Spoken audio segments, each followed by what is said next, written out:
Alléluia. Alléluia. Alléluia. Alléluia. Alléluia. Alléluia. Que la paix de Dieu soit avec nous. Amen.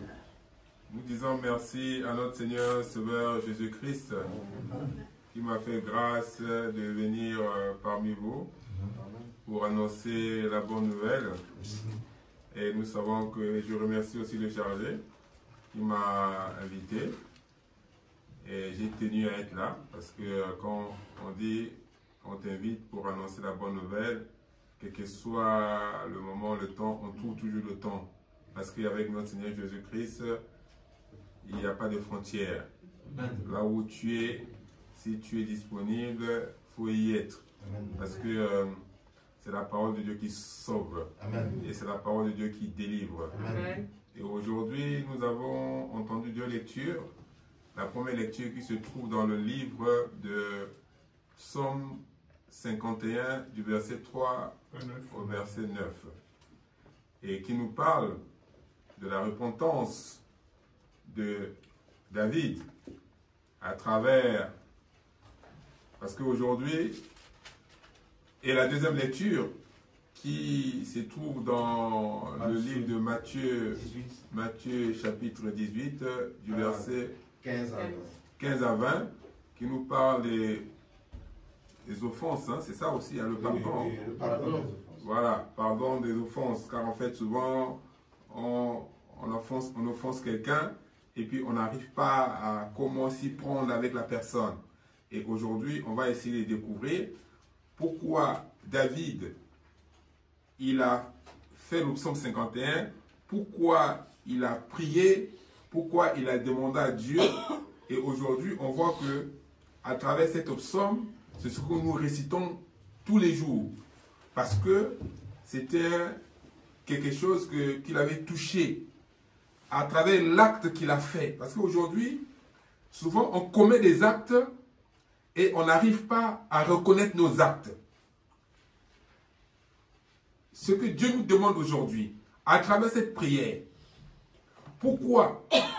Nous savons que, je pense que tout le monde connaît l'histoire, mais on va essayer de le rappeler, que David, c'est un roi qui avait toute la faveur de Dieu. Et comme il avait toutes les faveurs de Dieu, Dieu lui avait mis tout entre ses mains. Maintenant, il y avait un jour où il montait dans son palais.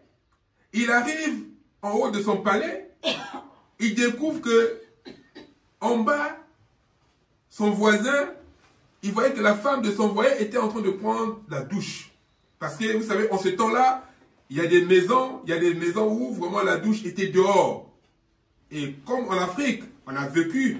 Et là, comme lui, il avait un grand palais, et que son voisin avait un petit quelque chose, donc il voyait que cette femme prenait la douche. Il demande à ses serviteurs, mais c'est qui cette femme? Et on dit que, mais c'est la femme de ton voisin. Et lui, qu'est-ce qu'il fait? Il voyait tellement que la femme était belle, il dit non, il faut que je prenne cette femme. Il appelle la femme, il dit à ses serviteurs d'aller prendre la femme, de la ramener à la maison, chez lui. Et puis, à un moment, la femme tombe enceinte. Et quand la femme tombe enceinte, il cherche maintenant à trouver une solution. Mais comme il trouve une solution, la solution c'était pour qu'il rappelle son mari, qui était à la guerre. Il dit qu'il faut que tu ailles à la maison dormir avec ta femme. Et le gars qui dit non, je ne peux pas dormir avec ma femme parce que mes collègues, mes amis, ils sont au front là-bas, ils sont à la guerre. Mais comment moi je peux venir dormir chez moi? Parce que quand en fait il voulait qu'il couche avec sa femme et puis on dise que c'est son enfant. Mais comme le monsieur, le gars était aussi inspiré, il avait l'amour de ses frères qui étaient à la guerre, lui, il prend conscience, il n'a pas dormi chez lui, il a dormi dehors, là où il y a les gardes de David. Et le lendemain, David, qu'est-ce qu'il a fait? Il dit non, comme c'est comme ça, il envoie le gars au front. Mais pendant qu'il fait ça, Dieu voit nos comportements, Dieu voit nos attitudes. Qu'est-ce qu'il fait? Il envoie un prophète. Et quand le prophète arrive chez David, il dit mais... Il lui parle en parabole. Et quand il lui parle en parabole, en lui disant que... Mais il y avait un invité qui est venu chez un homme riche, mais l'homme riche, au lieu de tuer son mouton pour servir, mais il prend le mouton de son voisin. Et tout de suite, il dit, mais cet homme mérite la mort. Il ne se rendait pas compte qu'on parlait de lui. On ne va pas lire ça, c'est dans comment on appelle, 2 Samuel 12, on ne va pas lire ça. Je pense que tout le monde connaît l'histoire. On va essayer d'avancer. Et pendant que Dieu passe par le prophète pour lui dire cette sentence, pour lui dire que non, tu as fauté. Et lui, il a pris conscience. Vous voyez la conscience qu'il a pris, il n'a pas respecté. Il ne s'est pas mis en colère contre lui-même. C'est ce que je vais essayer de vous faire comprendre que David, quand Dieu lui dit que ce que tu as fait n'est pas bien. Et lui, il ne s'est pas défendu. En disant que, parce que souvent, on commet des erreurs, et quand on nous dit, on répond avec tic au tac. Et on s'énerve. Vous savez que souvent, les gens qui s'énervent, c'est souvent les gens, quand ils font des fautes, ils vont commencer à s'énerver pour dire que c'est pas... Il va commencer à montrer que c'est pas lui. Mais lui, par la miséricorde de Dieu, parce que lui, il savait comment s'y prendre avec Dieu. Et lui, il a vu ce que Dieu a fait pour lui. Parce que nous savons que David, c'était un homme aimé de Dieu. Et Dieu l'avait pris dès son enfance. Il lui a donné tout ce qu'il fallait. Et lui, qu'est-ce qu'il fait? Il s'est dit que non, il faut que je me réponde. Il a accepté. L'erreur que nous, aujourd'hui, qu'on fait souvent, on n'arrive pas à accepter nos erreurs. On n'arrive pas à accepter nos fautes. C'est pour ça que nous faisons souvent du surplace, sans se rendre compte. Parce que si tu fautes,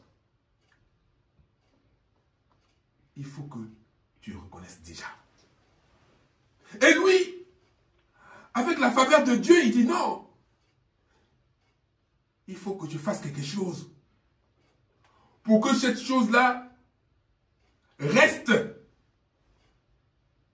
Aujourd'hui, c'est cette prière.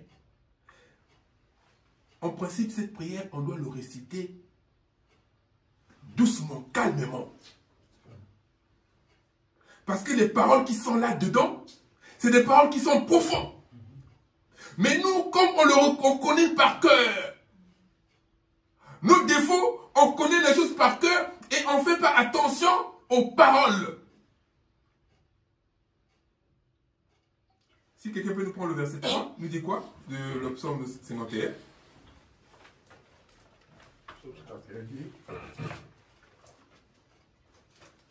Le verset 3. Verset 3. Oui. Il dit, ô Dieu, Oh Dieu, aie pitié de moi dans ta bonté. il dit, aie pitié de moi dans ta bonté. Parce que Dieu, il est bon. Donc lui, comme il a reconnu sa faute, il dit, aie pitié de moi dans ta bonté. Donc, il dit, mais moi j'ai commis une erreur. J'ai fait une bêtise. Parce que Dieu lui a dit que l'enfant que tu as fait avec cette femme-là, cet enfant va mourir. Mais il a gêné, il a prié. Il a demandé à Dieu. Il a fait 7 jours sans manger. Les serviteurs, ses serviteurs viennent le voir pour lui dire que non, mais ce que ton enfant va manger, lui il dit non. Et quand l'enfant meurt, c'est là où il se dit non. Il faut que tu fasses quelque chose. Il dit, oh Dieu, aie pitié de moi dans ta bonté. Et puis la suite dit quoi? Selon ta grande miséricorde. Selon ta grande miséricorde. Parce que Dieu, il est miséricordieux. Quand tu acceptes tes erreurs, quand tu acceptes tes fautes, il fait miséricorde. C'est l'erreur que nous, les chrétiens, aujourd'hui, on n'arrive pas à faire. Selon ta grande miséricorde, efface mes transgressions. Heureux l'homme à qui ses iniquités sont pardonnées. Et heureux l'homme à qui ses iniquités, la transgression est remise. Efface mes transgressions, oui. Lave-moi complètement de mon iniquité. Donc il demande à Dieu de le laver complètement de ses iniquités, de ses péchés, de ses erreurs. Parce qu'il avait en tête de lui beaucoup du monde à diriger.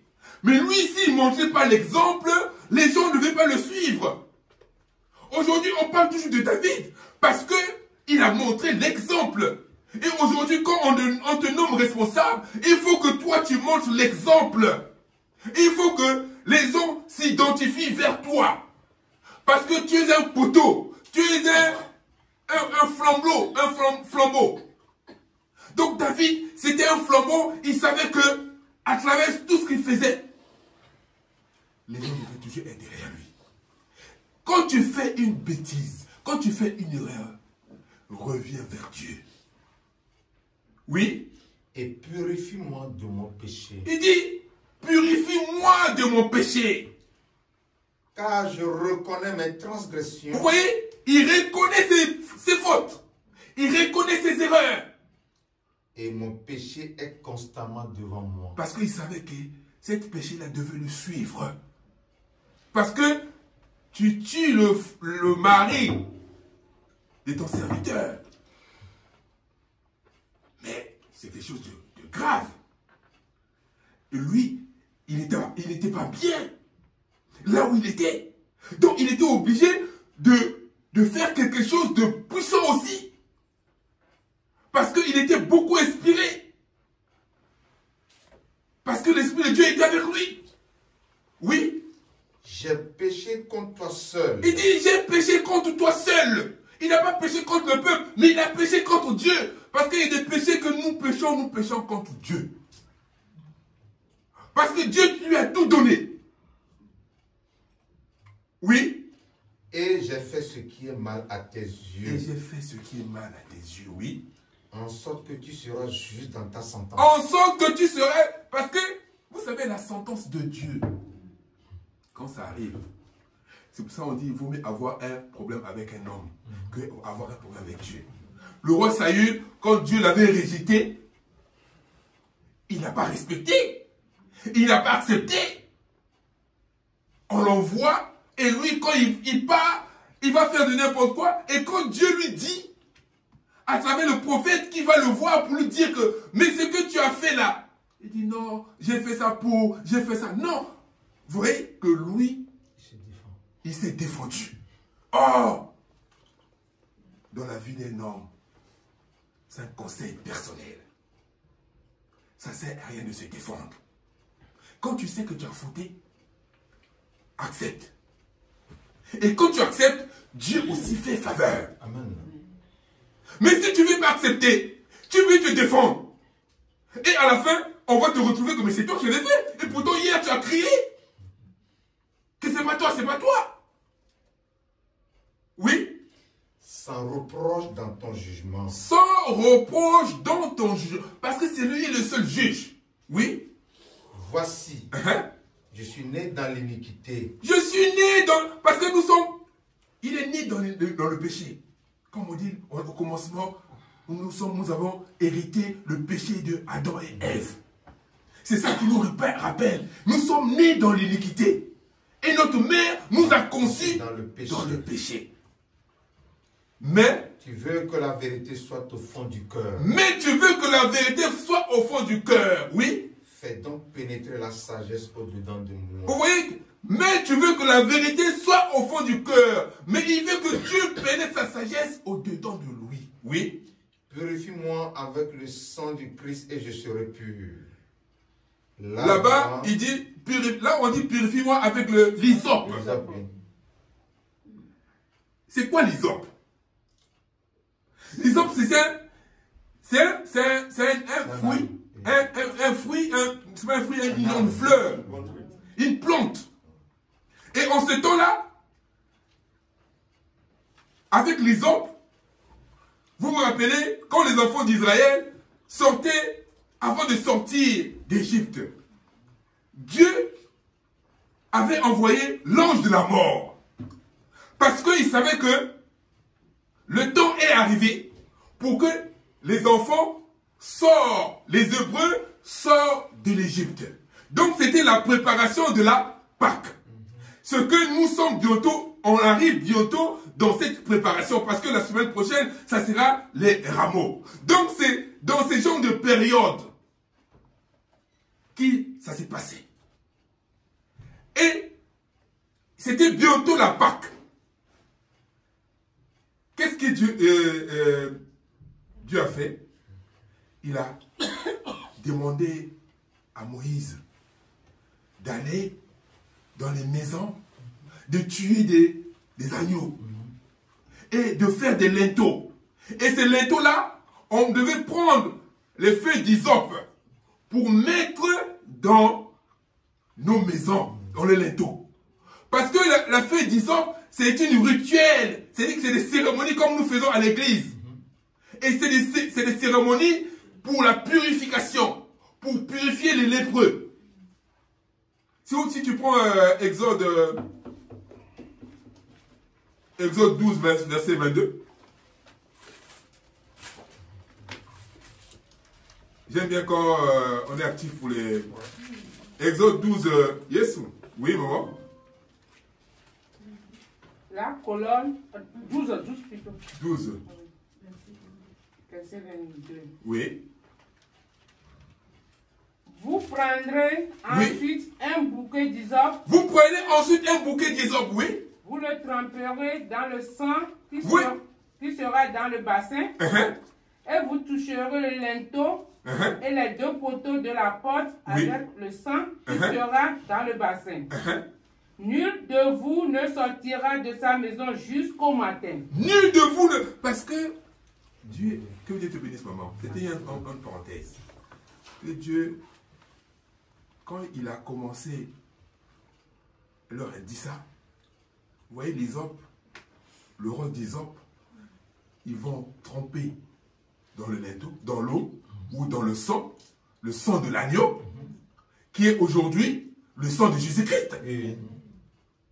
Jésus-Christ, même quand il était sous la croix, le jour où il y a eu, quand il avait soif, on a pris l'hysope, ils ont trempé dans la vinaigre, on l'a mis dans la bouche. Et c'est là où après, il est parti. Pour nous dire que il y a des choses qui sont là, que nous aussi, quand on va dans les enterrements, quand on arrive, on touche le corps, parce que nous, les chrétiens célestes, comme les Hébreux, ils ne doivent pas toucher le corps. Sauf si c'est un parent, sauf si... Et quand on sort de cimetière, on doit se laver avec l'hysope. On met l'eau avec l'hysope et on te purifie. Donc, l'hysope, c'est quelque chose pour purifier. Quand un lépreux... Parce qu'en ce temps-là, il y avait beaucoup de malades, beaucoup de lépreux. Et quand on savait que ta maladie commence à finir, ou c'est fini, tu vas voir un serviteur de Dieu, il vient te purifier avec l'hysope. Donc, il y a la purification et il y a la sanctification. Mais les deux sont presque en commun accord. Mais c'est différent. Donc, David, lui, il voulait que Dieu, il lui pardonne, et le purifie. Donc, intérieur et extérieur. Parce que c'était profond en lui. C'est pour nous dire que cette prière, c'est quelque chose de profond. Si nous prenons ça à cœur, si nous essayons de méditer, vous allez voir qu'il y a beaucoup de choses que nous allons faire et qu'on va beaucoup évoluer. Parce que souvent, on n'évolue pas. Parce qu'il y a des choses que nous faisons qui ne sont pas agréables à Dieu. On fait du sur place. On ne peut pas avancer. Donc, si nous voulons vraiment avoir la faveur de Dieu ou de Jésus-Christ, on doit d'abord accepter. On doit faire comme notre dévancier David. Lui, il a accepté. Et il a accepté, après avoir accepté, Dieu a eu compassion. C'est pour ça qu'il a pris cette prière. Et cette prière que nous lisons, les Hébreux, ils le lisent aussi. Ce n'est pas seulement les célestes. Mais c'est une prière profonde. On doit le lire avec amour. On ne va pas le lire vite. On bâcle. On ne doit pas bâcler les choses de Dieu. Oh Dieu, aie pitié de moi dans ta bonté. Selon ta grande miséricorde, efface mes transgressions. Lave-moi complètement de mon iniquité et purifie-moi de mon péché, car je reconnais mes transgressions et mon péché est constamment devant moi. J'ai péché contre ton seul et j'ai fait ce qui est mal à tes yeux, en sorte que tu seras juste dans ta sentence. Tu seras juste dans ta sentence. Que Dieu nous fasse droit. Amen. Qu'à partir de ce que nous sommes en train de vivre aujourd'hui, que Dieu nous ouvre l'esprit pour qu'on comprenne les Écritures. Amen. Parce que les Écritures que nous lisons, tantôt nous ne les comprenons pas. Et quand Dieu parle dans la deuxième lecture, dans Matthieu 18, verset 15 à 20. Prenez d'abord le premier verset, dit quoi? En ce moment, oui, les disciples s'approchèrent de Jésus, oui, et dirent, oui, verset 15. Si ton frère a péché, il dit, si ton frère a péché, suivez bien, va et reprends-le entre toi et lui seul. Vous savez que souvent on arrive dans des situations où ton frère a péché, toi quand tu vas le voir, au lieu d'aller le voir avec un esprit de douceur, tout de suite tu commences à l'accuser. Tout de suite tu commences à l'agresser. Tout de suite tu commences... Mais ce n'est pas ce que Dieu nous demande. Et surtout nous les chrétiens, nous qui lisons la Bible, est-ce que vraiment on lit vraiment la Bible? Est-ce qu'on comprend? Est-ce qu'on lit? Est-ce qu'on comprend? C'est ça le point d'interrogation. Toi tu cherches, comment on l'appelle? Toi tu vas continuer. Prends Galates 1 verset, premier verset. Galates 1 verset. Au premier verset. Maman, reprends un peu. Si ton frère a péché. Si ton frère a péché, suivez bien. Va et reprends-le entre toi et lui seul. Va, reprends-le entre toi et lui seul. Déjà, vous deux. Ça sert à rien d'aller déjà, parce que souvent, on commence déjà à les raconter de gauche à droite. Et quand tu commences à publier, ça va venir dans ses oreilles et puis ça va ramener du trouble. Au lieu de reprendre quelqu'un, là tu dis quoi dans Galates 6 verset 1? Galates 6. Galates 6 verset 1, il dit quoi?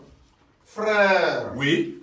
Si un homme vient à être surpris en faute, oui, si un homme vient à être surpris en faute, vous qui êtes spirituel, toi qui te dis spirituel, si tu vois vraiment que ton homme, ton mari, ou ta femme, ou ton frère, ou ton dévancé, ou le chargé, tu le surprends en faute, mais toi qui es spirituel, parce que beaucoup de nous se disent que nous sommes beaucoup plus spirituels que l'autre. Toi qui es spirituel, il fait quoi? Redressez-le avec un esprit de douceur. Reprends-le avec un esprit de douceur. Reprends-le avec un esprit de douceur. Est-ce qu'on peut, chacun de nous peut prendre cet acte-là? À partir d'aujourd'hui, quand il constate quelque chose, il va reprendre son frère avec un esprit de douceur. Est-ce qu'on peut s'accorder? Chacun de nous, à partir d'aujourd'hui, que quand ton frère commet une bêtise ou une erreur, tantôt tu entends, on te dit quelque chose et tu n'as pas vu, mais tu vas accuser et tu vas le voir. Donc il faut d'abord, avant même que la personne, parce qu'il y a des choses qu'on accuse des gens sans savoir que la personne n'a même pas fait quelque chose. Il y a des choses qui sont vraies, mais il y a des choses qui ne sont pas vraies. Mais quand toi tu viens de le prendre déjà avec un dureté du cœur, là ça va créer du trouble. Et il dit quoi à la suite? Avec un esprit de douceur. Prends garde à toi-même. Prends garde à toi-même. De peur que tu ne sois aussi tenté. Parce que quand tu viens pas, quand tu viens pas le prendre avec un esprit de douceur, il faut faire attention que toi-même, tu sois tenté. Et quand tu es tenté, tu te retrouves dans la même situation que lui. Prenons garde à nous. Oui, ensuite. Portez les fardeaux les uns des autres. On doit porter les fardeaux les uns et les autres. Portez les fardeaux les uns et les autres. Et vous accomplirez ainsi la loi du Christ. On va accomplir maintenant la loi de notre Seigneur Jésus-Christ. Que Dieu te bénisse, mon devancier. On va accomplir la loi de Jésus-Christ. On ne doit pas toujours voir, oui, mais le chargé, il a fait quoi? Oh, mais hier, il a fait ça. Hier, on a entendu que... Va voir ton chargé. Va voir ta maman. Va voir ton dévancier. Avec un esprit de douceur. Et si tu vois que si réellement qu'il a commis quelque chose et qu'il n'est pas repenti, il ne s'est pas repenti, va voir maintenant les anciens de l'église, la communauté. C'est ce qui est marqué dans la Bible. Tu vois, va voir maintenant la communauté. Et mais si ça ne fonctionne pas, maintenant c'est là où la communauté va prendre des sanctions. Aujourd'hui, Ananias, dans le verset 18, verset 18, il dit quoi? 18, dit quoi? 18. Je vous le dis en vérité. Oui. Tout ce que vous lierez sur la terre sera lié dans le ciel. Tout ce que nous lions sur la terre sera lié dans le ciel. Donc, et tout ce que nous délions sur la terre sera délié dans le ciel. Que Dieu te bénisse au monde. Donc, quand nous avons dit qu'à partir d'aujourd'hui, on va faire le culte comme ça. Et dans deux matins, toi, tu viens, oh non. Mais et pourtant, nous, on avait... Parce que quand on dit quelque chose, Dieu y a fait. Vous voyez, en ce temps-là, les disciples. Dans Acte 5, verset 5. Acte 5, à partir du verset 1. Les apôtres, quand ils ont commencé l'église, ils étaient tous en commun d'accord. Ils se réunissaient tous ensemble. Mais après, ils ont dit ils avaient décrété que chacun, quand il va vendre quelque chose, il va venir mettre ça au pied des disciples et puis on devait partager à tout le monde. En ce temps-là, il n'y aura plus quelqu'un qui va avoir faim, qui va avoir soif. Mais Ananias et Séphira, ils ont fait quoi? Oui, c'est-moi. Ananias, entendant ces paroles, oui, tomba et expira. Quoi le premier verset? Le premier. Mais un homme nommé Ananias, oui, avec Saphira, sa femme, vendit une propriété et retint une partie du prix. Sa femme le sachant, oui, puis il apporta le reste et le déposa aux pieds des apôtres. Vous voyez que ils ont fait un complot déjà entre elle, lui et sa femme. Et pourtant, l'église, en ce temps-là, ils se sont dit que à partir d'aujourd'hui, quand quelqu'un va vendre un bien, il va montrer à l'église. Et l'église va faire le partage. Mais eux, ils sont complotés entre les deux. Oui? Pierre lui dit, oui, Ananias, pourquoi Satan a-t-il rempli ton cœur? Oui, pourquoi Satan? Parce que souvent Satan remplit nos cœurs. Satan endurcit nos cœurs. Parce qu'on n'est pas dans les conditions nécessaires. On veut toujours tromper l'autre.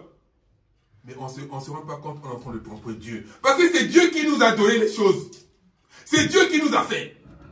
Et nous lui appartenons. Vraiment, mes frères et sœurs dans le Seigneur, quand nous lisons, il faut que Dieu nous ouvre l'esprit pour comprendre les Écritures. Si nous voulons vraiment évoluer, dans la spiritualité. Parce que c'est très important. Tout ce qui est lié dans les cieux est lié sur la terre. Ils ont lié quelque chose. Et eux, ils ont voulu jouer avec Dieu. Continue, maman. Au point que tu montes au Saint-Esprit. Au point que tu montes au Saint-Esprit. Et que tu aies retenu une partie du prix du champ.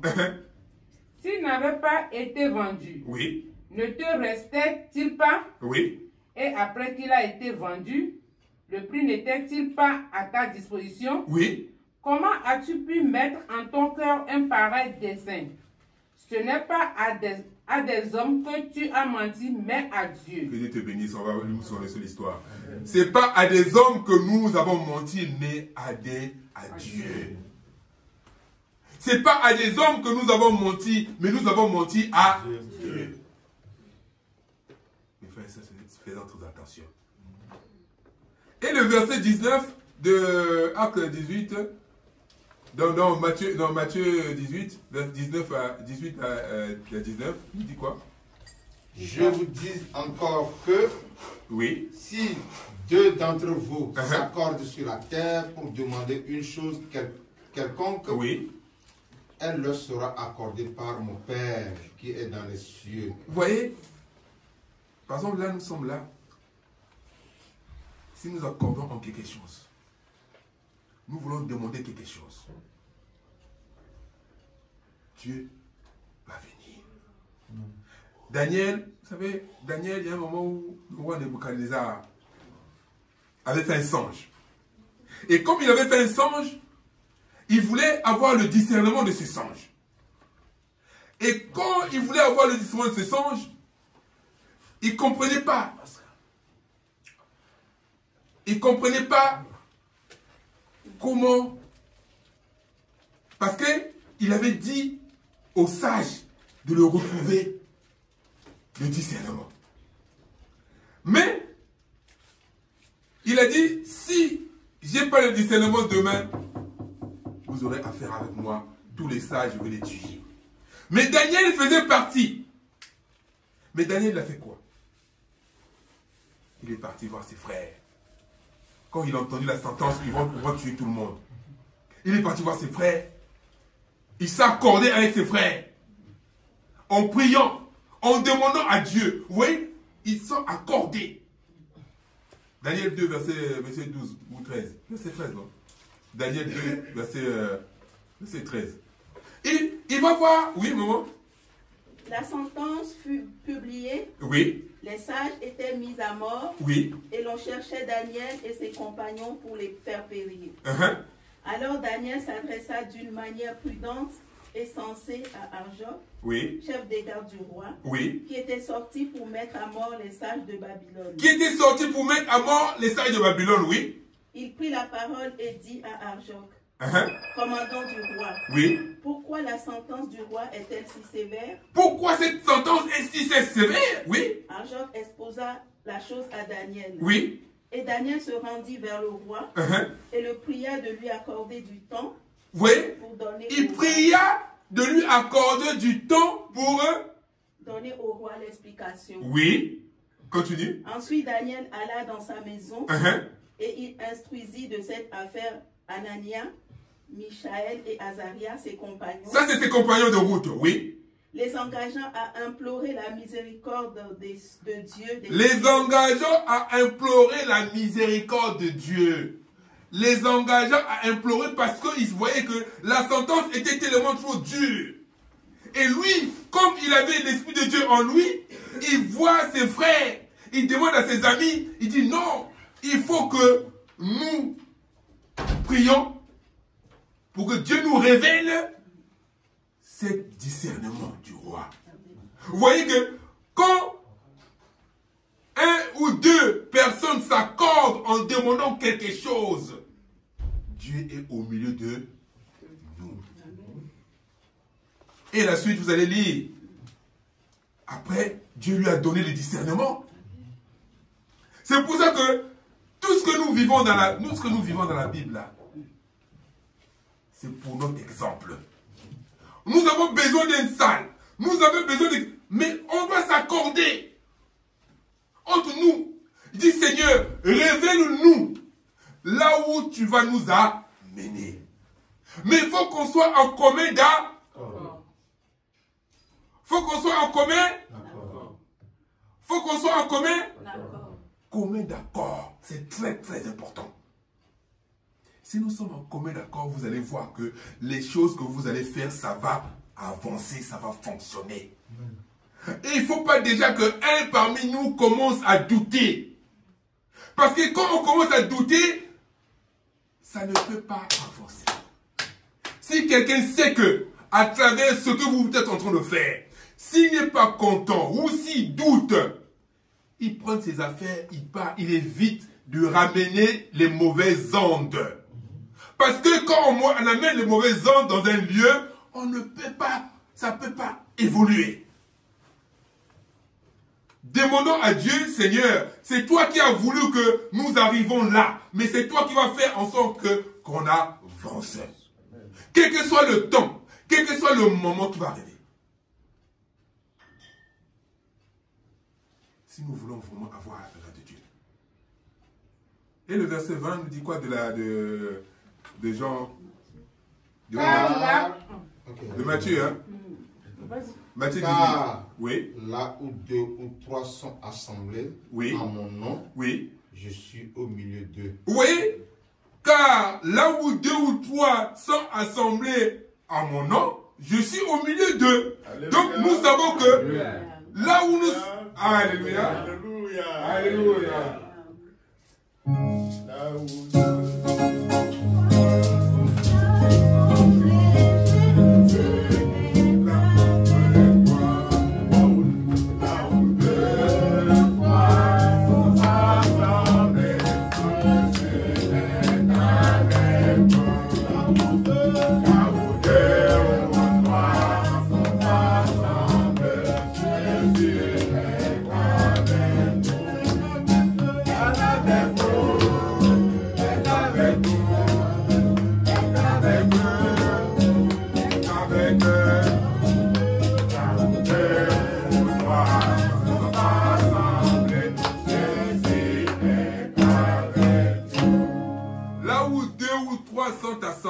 Jésus est avec nous. Amen. Là où nous sommes là, Jésus est avec nous. Amen.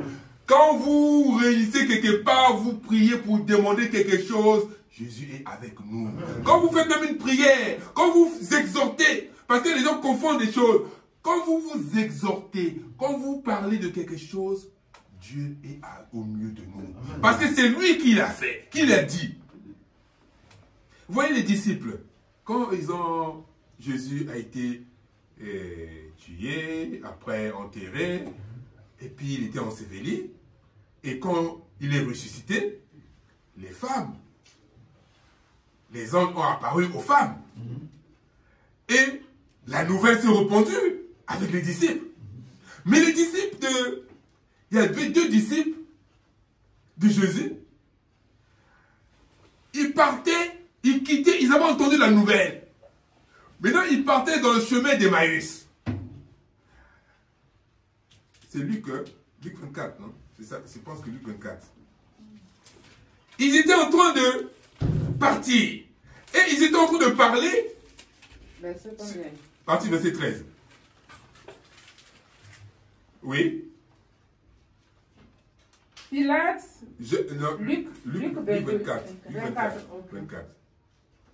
Verset 13. Oui. Et voici ce même jour, oui. 2 disciples allaient à un village nommé Emmaüs. 2 disciples allaient le même jour dans un village nommé Emmaüs. Oui. Éloigné de Jérusalem de 60 stades. Oui. Et ils s'entretenaient de tout ce qui s'était passé. Vous voyez? Donc ils étaient en train de s'entretenir. C'est pour ça que je dis que là où 2 personnes se réunissent, on parle d'une situation par rapport à des choses spirituelles. Oui, continue, maman. Pendant qu'ils parlaient et discutaient, Jésus s'approcha et fit route avec eux. Oui, ils étaient en train de parler et Jésus s'approcha et fait route avec eux. C'est pour nous dire que c'est pas de n'importe quoi ce qui se passe dans la Bible. Ce que nous vivons, ce que nous lisons, si nous prenons ça au sérieux, c'est pas un hasard. Jésus est au milieu d'eux. Oui, continue. Mais leurs yeux étaient empêchés de le reconnaître. Leurs yeux, il y a des choses que nous vivons. Jésus est à côté de nous, mais nos yeux nous empêchent à le reconnaître. Il y a des choses que dans les situations difficiles, et pourtant le Seigneur est à côté de toi. Mais il suffit tout simplement de l'invoquer. Mais on n'arrive pas, on ne comprend pas. Il nous passe par des signes, mais comme tellement que on a tellement la colère, ou la haine, l'orgueil, on n'arrive pas à révéler Jésus qui est à côté de nous. Ils étaient en train de parler, et Jésus était là. Oui, la suite. Il leur dit, oui. De quoi vous entretenez-vous en marchant? Vous voyez, ils l'ont pas reconnu. Il les demande, mais de quoi vous entretenez-vous en marchant? Oui. Pour que vous soyez tout tristes. Oui. L'un d'eux, nommé Cléopas, oui, lui répondit, es-tu le seul qui, séjournant à Jérusalem, ne sache pas ce qui y est arrivé ces jours-ci? Vous voyez, c'est-à-dire que ils s'entretiennent avec la personne même. Et mais comment tu sais pas, tu es le seul, autant que dans Jérusalem, tout, ici à Paris ou en France, toute la nouvelle est répandue. Et que tu es le seul à Jérusalem? Non, mais... Et puis il dit quoi? Jésus dit quoi? Quoi? Leur dit-il. Et ils lui répondirent, ce qui est arrivé au sujet de Jésus de Nazareth, qui était un prophète puissant en œuvre et en parole devant Dieu et devant tout le peuple. Vous voyez? Qui était Jésus qui était puissant en parole, en œuvre, devant Dieu et devant les hommes. Jésus qui était puissant en œuvre et en parole. Comment toi tu ne sais pas ce qui se passe ici? C'est juste pour vous dire que Jésus, quand on parle de lui, il est là. Le verset 36 nous dit qu'on va finir. Le verset 36. Tandis qu'il parlait de la sorte, lui-même se présenta au milieu d'eux. Parce que les disciples, ils sont... Parce que lui, ils sont arrivés, ils se sont encore rencontrés, quelque part après, avec ses amis, avec ses disciples. Ils parlaient, et bouf, Jésus apparaît. Oui. Tu peux répondre, prends attention. Tandis qu'il parlait de la sorte, oui, lui-même se présenta au milieu d'eux et leur dit, la paix soit avec vous. La paix soit avec vous. Que Dieu te bénisse, maman. Pour nous faire comprendre que Jésus, quand on l'invoque, il nous répond. Amen. Il répond toujours. Maintenant, ça dépend de la manière. Si tu l'invoques de tout ton cœur, de toute ton âme, de toutes tes pensées, de toutes tes forces, il va exaucer ta prière. Amen. Évitons de douter. Et quand quelqu'un a une situation, il essaie de demander pardon. Et quand quelqu'un commet une erreur ou une bêtise, quand on le retrouve ou on le surprend, il faut qu'il se repente. Ça ne sert à rien de nier. Quand tu nies, tu bloques encore ta vie, tu bloques encore les moments que Dieu voulait t'élever. C'est l'erreur que nous commettons aujourd'hui. Nous sommes des chrétiens. On doit marcher dans la vérité. Amen. Parce que lui-même, il est la vérité. Amen. Que quelques paroles qui sortent de ma bouche nous édifient, nous commettent une grâce. Amen. Au nom de Jésus. Amen. Amen. Amen. Amen. Au nom de notre Seigneur Jésus.